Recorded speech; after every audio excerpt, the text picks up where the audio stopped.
yang perleh ulun petruk melalui sejauhnya na ke haba penyata Uro 26 Maret 2020 sah. Bauronyo 26 Maret 2020 sah genap 188 tahun yang kau ikut Kerajaan Belanda jijak penyata perang atas Kerajaan Aceh dengan resmi. Nyo kali mencatat dalam sejarah dunia lagi yang kena bak dokumen-dokumen sejarah negara Belanda dan surat-surat haba internasional ban sigom dunia. Lagi The London Times, Washington Times dan lain-lain. Makanya gedanya wajib tapi ingat sejarah yang megah lagi na dan hanjit han tua sagai-sagai uronyo. Dan nyo payah dapat ingat kelai kepada generasi akan uku bangsa Aceh. Tapi ingat sejarah yang ketulis dengan darah nyo na ke sibago tempat deng perjuangan gerakan Aceh Merdeka yang tengah tersambung kelai uronyo sibago sabuh bangsa yang mulia, merdeka dan medelat. Bauronyo gedanyo tak kenang kelai jasa-jasa indatu dan syuhada-syuhada gedanyo yang sedet jejak langkah dro-dronenya.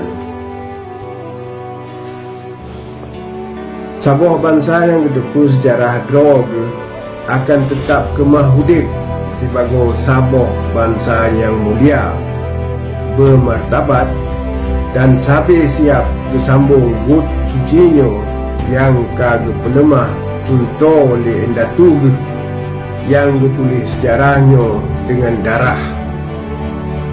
Kena wa Inggeris, history has a retroactive force.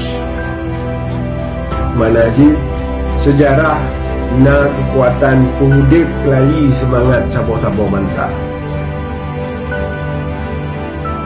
Urang akan mati, tetapi sabuh-sabuh bangsa akan tetap hidup selama bangsanya getepu sejarah ni.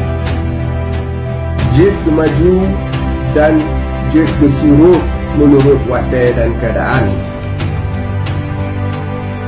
Indah tu tanya kan sikada behe bak berperang menancip ketua pegat hubungan luar Nangrau ia boleh berperang dengan Belanda dan dengan dunia luar.